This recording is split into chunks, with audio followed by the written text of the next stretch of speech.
Olá, iniciando então mais uma aula de dinâmica, aliás, mais uma aula de mecânica. Hoje nós falaremos sobre dinâmica, que é uma área da física, como nós anteriormente falamos, que é uma área da física onde agora nós não estaremos somente nos atendo à parte de falar lá do que é a velocidade, do que é a aceleração, ok? Mas também nós iremos verificar a causalidade desse movimento, a causalidade dessa aceleração, como obter a aceleração, é o que nós iremos definir na aula de hoje, né? Começar a definir, melhor falando, na aula de hoje esse processo.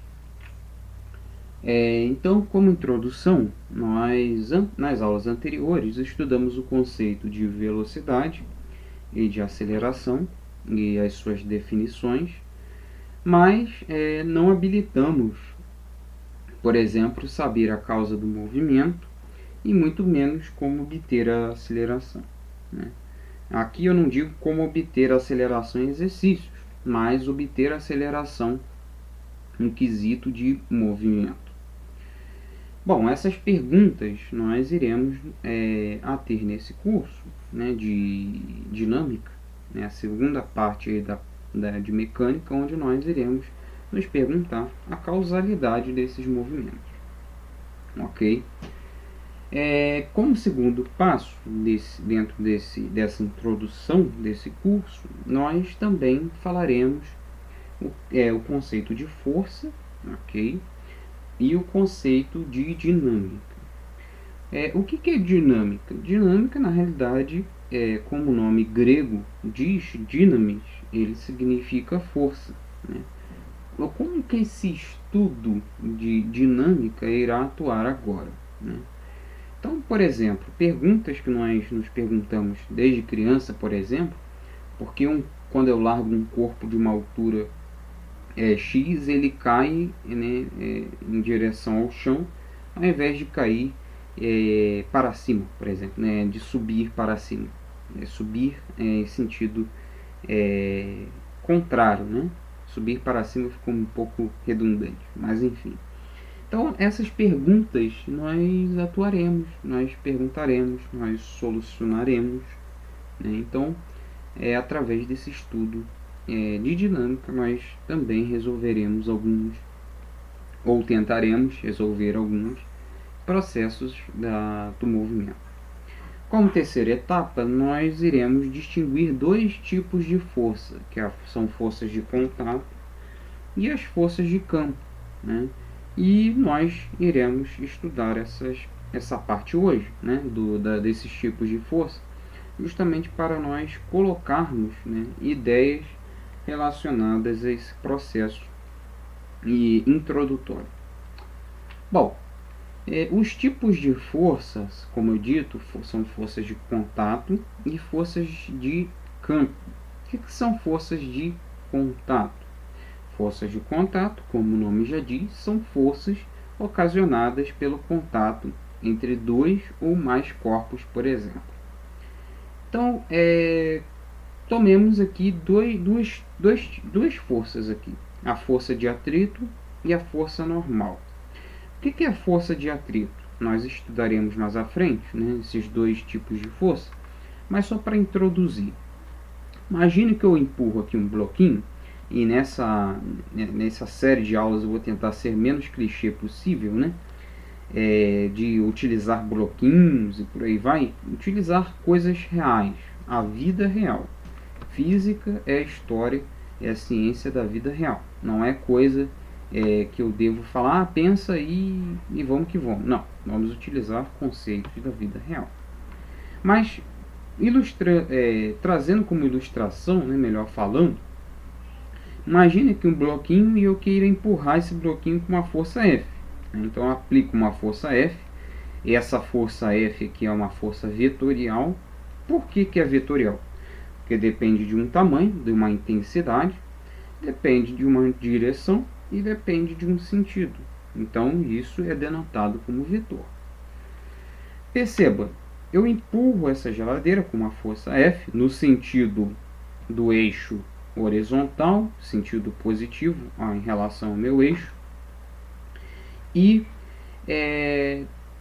perceba o seguinte, né, quando nós damos um zoom aqui numa área, né, do chão e da superfície, nós entendemos aqui que há um atrito, ou seja, que o contato entre esses dois corpos, a superfície e a caixa, elas produzem uma, podemos assim dizer, uma oposição no movimento, né? Por exemplo, se eu estiver empurrando um concreto, né, um chão de concreto, esse bloco, o que vai acontecer? Vai habilitar uma dificuldade no movimento. Então a força de atrito é a força de contato, onde ela demonstra a intensidade e da dificuldade, né, de um corpo de se movimentar. Então, por exemplo, quando o chão é muito áspero, né, o que vai acontecer? Né? Vai ter uma certa dificuldade de movimento. Agora, por exemplo, se eu empurrasse esse bloco em um gelo, né, um chão gelado, obviamente ia se escorregar, né? Então teria uma facilidade de se movimentar nesse meio ambiente, né? Nesse ambiente, melhor falando. E a força normal é a força de contato também do bloco com a superfície. Então, todo contato com a superfície habilite-se uma normal. Obviamente, esses conceitos iremos explorar mais à frente, onde nós introduziremos esses conceitos. E por si só, temos uma força de campo, que são forças agora onde tem uma ação à distância, ou seja, são forças onde eles não precisam de contato nenhum, não atua contato nenhum e se revela no processo à distância, né, na ação à distância. Tomemos agora como exemplo a força gravitacional e a força magnética. Por exemplo, eu vou utilizar como início a força magnética. Por que um ímã, né, eu pego um ímã lá em um prego e eu só posiciono sem contato nenhum com o prego e há uma atração do prego pelo ímã? É justamente esse conceito de forças de campo. É uma força de atração. A força gravitacional, por exemplo, por que a Lua é tão próxima da Terra do que, por exemplo, outro planeta, sei lá, Vênus, né, por exemplo? Por causa de uma força que nós chamamos de força gravitacional, que é a força de atração entre dois corpos, dois planetas, no caso. Por que se eu largar uma maçã, por exemplo, né, ou uma maçã cair de uma árvore, ela vai cair em sentido ao chão ao invés de cair para cima, né? Igual, por exemplo, se eu estivesse na Lua, ia flutuar, praticamente flutuar. Por que isso acontece na Terra e na Lua não? Né? Por causa de uma força chamada força gravitacional, que é a tendência de atração dos corpos, né,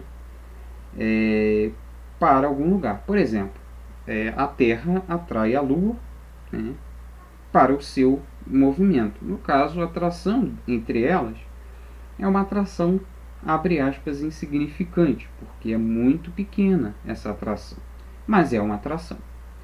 Então são forças de campo. Força gravitacional nós chamaremos de força-peso, e a força magnética nós estudaremos em magnetismo 2. Muito bem.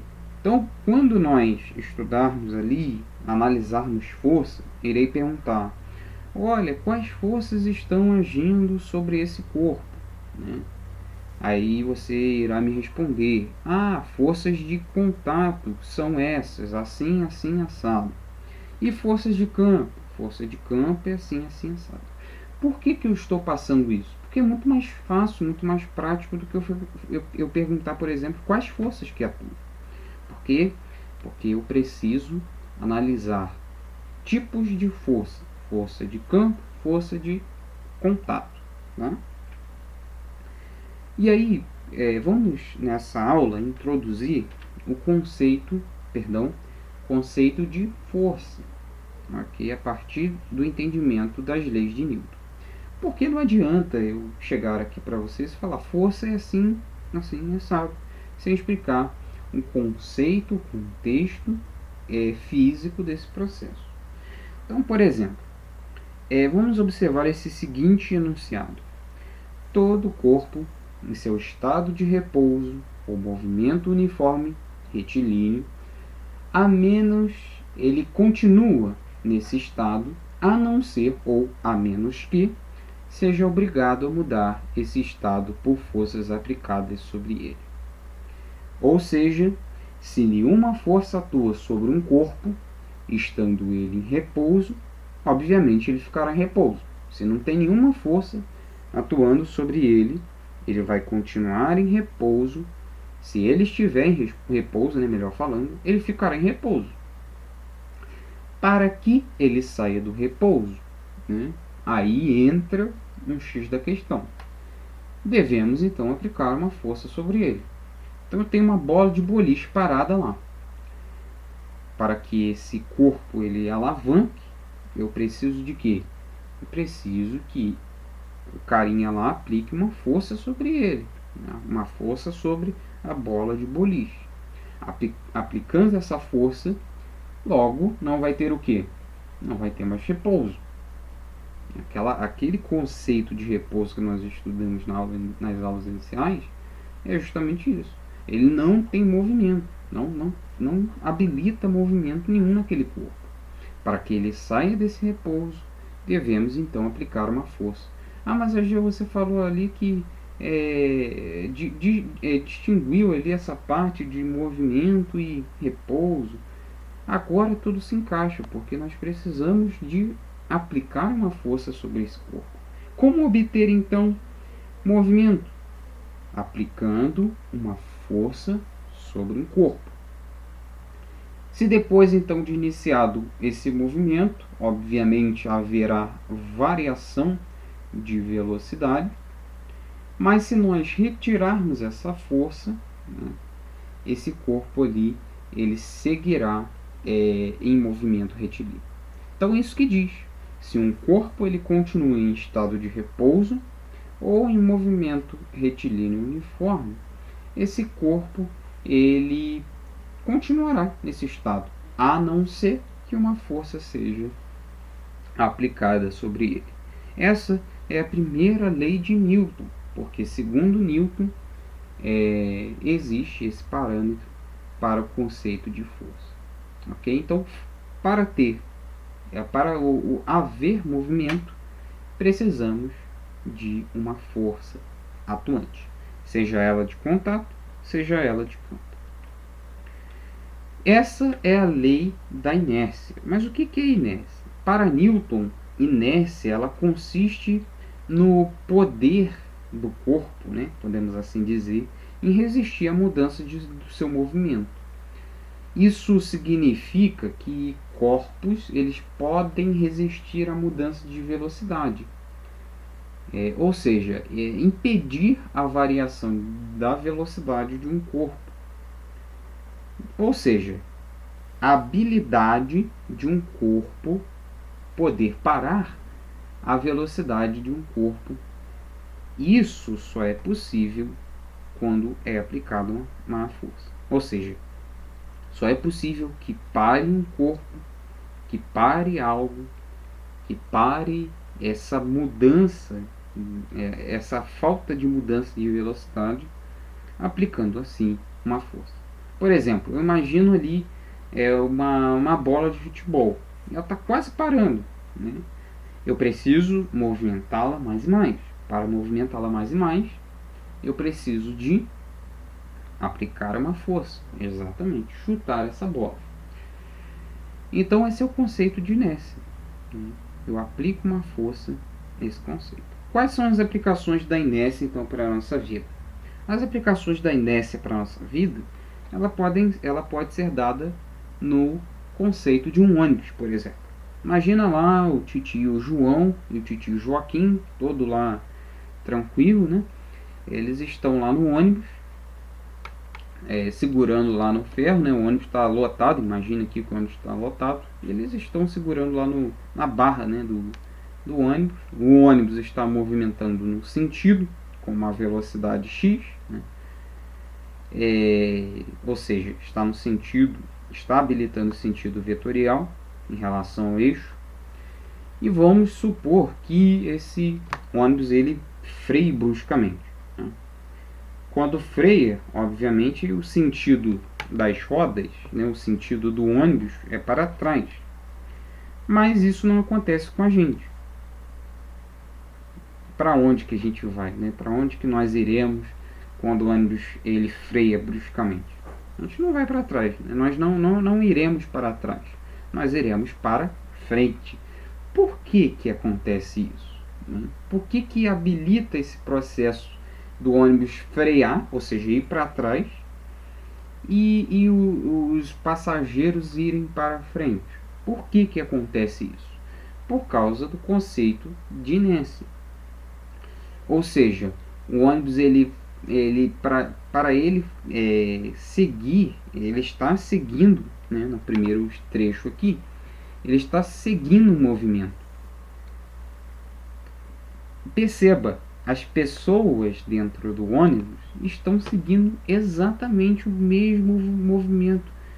Opa, mas as pessoas estão paradas. Não, elas estão seguindo o movimento do curso do ônibus. Ok? Entretanto, quando o ônibus freia bruscamente, o que que acontece? As pessoas continuam seguindo o movimento de seguir para frente. Então, por isso que elas se impulsionam para frente ao invés de impulsionarem para trás.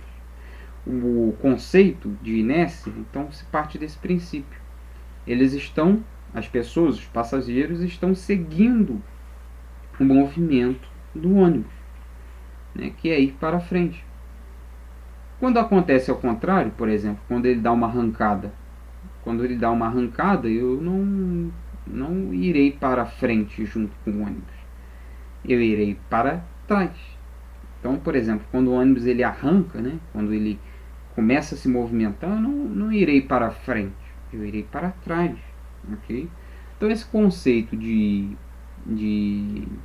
inércia, esse conceito didático da inércia, que eu irei passar diante desses cursos, diante desse curso, né, melhor falando. Então, finalizando a aula por aqui, tenham ótimos estudos e até a próxima aula.